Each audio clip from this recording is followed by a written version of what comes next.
আমার প্রিয় পুত্র। মথি 17 অধ্যায়ের 5 পদ।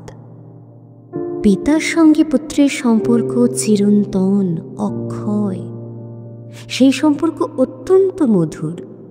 যেমন মায়ের সঙ্গে সন্তানের সম্পর্ক, যেমন গাছের শেকড়ের সঙ্গে মাটির সম্পর্ক।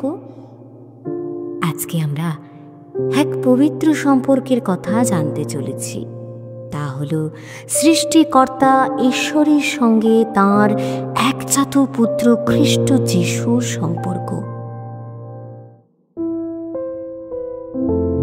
নমস্কার, আমি পৌলমী।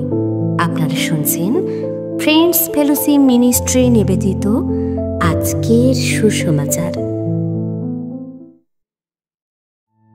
সম্পর্ক তখনই দৃঢ় হয় যখন একে অপরের প্রতি গভীর বিশ্বস্ততা তৈরি হয়। আমরা জানি ঈশ্বর এবং খ্রিস্ট যিশুর মধ্যে বিশ্বস্ততা কতটা গভীর, এবং এও জানি যিশুগুরুর শেষ নিঃশ্বাস পর্যন্ত সেই বিশ্বস্ততা রক্ষা করে গেছেন। ঈশ্বর এবং তাঁর পুত্র একসঙ্গে যতটা সময় কাটিয়েছেন, ততটা সময় এই পৃথিবীতে আর কেউ কাটায়নি। তাঁরা কোটি কোটি বছর ধরে স্বর্গে একসঙ্গে রয়েছেন।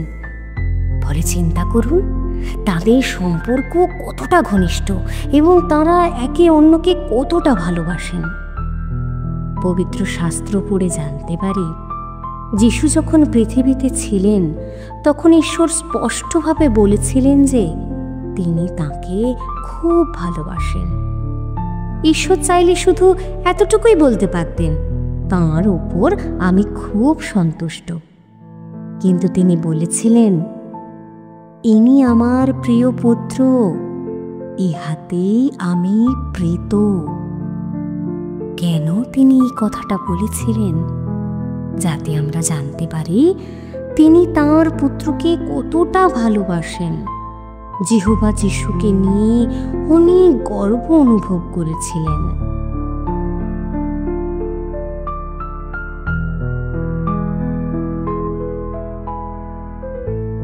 পবিত্র শাস্ত্রের ইফিসীয় লিখিত সুসমাচারের 1 অধ্যায়ের 7 পদের দ্বারা জানতে পারি, যিশু ইচ্ছুক মনে নিজের জীবন দেওয়ার জন্য প্রস্তুত ছিলেন।